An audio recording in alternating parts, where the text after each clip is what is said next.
तेरा मेरा मिलना दस्तूर है। কুরবানি ঈদে মেয়েরা। কি রে রাইফা, বের হ তাড়াতাড়ি, ঘোরার টাইম শেষ হয়ে যাবে। এই তো রেডি হলাম, দেখ তো। আল্লাহ, আমার বেস্টিটাকে কি প্রিটি লাগতেছে।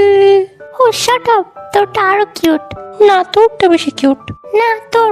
আর কোরবানি ঈদে ছেলেরা পুরো আস্ত একটা গরু একাই শোয়াইছি। হ্যাঁ, চাপাবাজি অন্য জায়গায় গিয়া কর। কিসের চাপা? এখন পুরা গরু ছিলতাছি, তোমরা কোন চুল ফলাইছো? আমি একাই 20 কেজি মাংস কাটছি। এটা তো যে কেউ পারে। না, তুই বেশি কিউট। না তোরটা সুন্দর। তোর ওই গরু ছিলানো সবাই পারে। তো আয় না, ছুরি ধর, দেখি কি বাল পারো। তোর মেকআপ সুন্দর হয়েছে বেশি। যা, তোরটা দেখতে আরো সুন্দর। তুমি বালের কষাই আমার পারফেক্ট সাইজের মাংস কাটতে স্কিল লাগে। স্কিল? জীবনে গরু ছিলছস? জানোস কত স্কিল লাগে? আমার বেস্টিটাকে সবচেয়ে প্রিটি লাগতেছে। না, আমার বেস্টিটাকে সবচেয়ে প্রিটি লাগতেছে। যে কেউ ওই মাংস ছিলতে পারে। গরু ছিলা বেশি কঠিন, মাংস কাটা বেশি কঠিন। ভাই, পুরা 1 টন ওজনের গরু একটু একটু করে মাথায় করে বাসায় নিছি। এরপর এগুলা বিকালে আবার রিলেটিভসের বাসায় নিতে হবে।